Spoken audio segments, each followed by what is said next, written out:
হয়তোবা বুঝতে পারছেন এখন আমি কোথায় আছি, কিন্তু হঠাৎ করে আমি আর আপনার ভাইয়া বাড়ি থেকে বের হয়ে বিকাল ৫টার পরে আর আসছি আমি এখানে এসে একজনের লোকেশন হচ্ছে খোঁজার জন্যই আসছিলাম, কিন্তু পরে দেখি সেই লোকেশনটা আর পেলাম না। আর লোকেশনটা পাওয়ার পরেও এমন একটা সময় হয়ে গিয়েছিল যে সেই সময়টা আর দিতেই পারলাম না, কারণ একদম মাগরিবের আজান দিবে দিবে ভাব।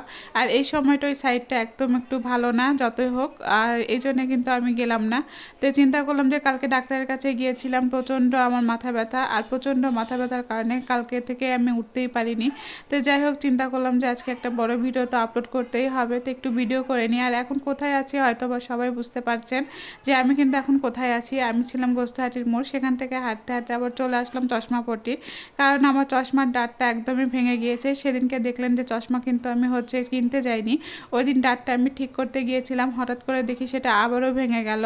তো যাই হোক সেই চশমার ডাঁটটা আর হবে না, ভেঙে গিয়েছে।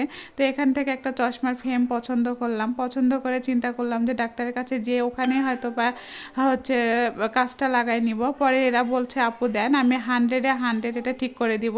তো যাই হোক আজকে চলে আসলাম চশমাপট্টি। আর নওগাঁ চশমাপট্টি তো সবাই চিনেন, আর চশমাপট্টি এখানে সব কিছুই পট্টি হিসাবে বলা হয়। তো এই যে আমার যে পাওয়ারটা দেখতে পাচ্ছেন, এই পাওয়ারটায় মানে এত প্রচুর পরিমাণে ব্যথা, যেমন চোখ ব্যথা তেমন মাথা ব্যথা। গত 2 দিন যাবত তো একদম বিছনাগত ছিলাম। আর এই যে সিটি চশমা ঘরে চলে আসছি, এটা ছিল আপনার ভাইয়ার একদম পরিচিত একজন পরিচিত হচ্ছে এই চশমা ঘরটা ছিল, তো এখানে চলে আসছিলাম। আর এসে এখান থেকে এর আগে যে মানে চশমাটা নিয়েছিলাম সেই চশমাগুলো এখান থেকে নেওয়া। তে চোখের অবস্থা কিন্তু আমার প্রচুর খারাপ, আমি ঠিকঠাক মতো কিন্তু কথাও বলতে পারছি না, হয়তো বা বুঝতে পারছেন যে আমার মানে এত সমস্যা হচ্ছে, কষ্ট হচ্ছে, তারপরেও কিন্তু আসলে ভয়েসটা দিতেই হচ্ছে, কিছু করার নাই। তো এদিকে হচ্ছে ওই ভাইকে বললাম যে চশমার হচ্ছে যে কাজটা লাগাবে যেন একদমই পাওয়ার 19-20 না হয়, কারণ চোখের পাওয়ার 19-20 হলে কিন্তু একদম চোখে কিন্তু দেখতে বেশি সমস্যা হয়।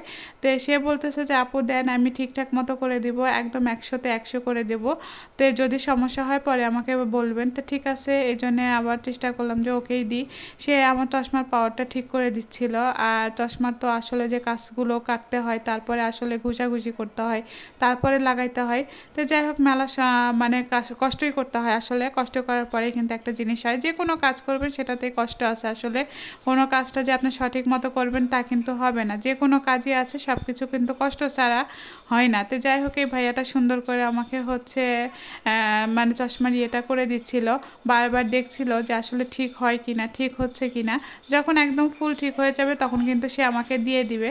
তো যাই হোক এদিকে কিন্তু এরকম করে হচ্ছে চশমা লাগানো যায়। তো আমার কাছে আজকে এত সমস্যা হচ্ছিল, চোখটাই মনে হয় ব্যথা করছিল। একদিন চশমা পরিনি তাতেই মনে হচ্ছিল যে আমি বাহিরে আর বের হতে পারছি না।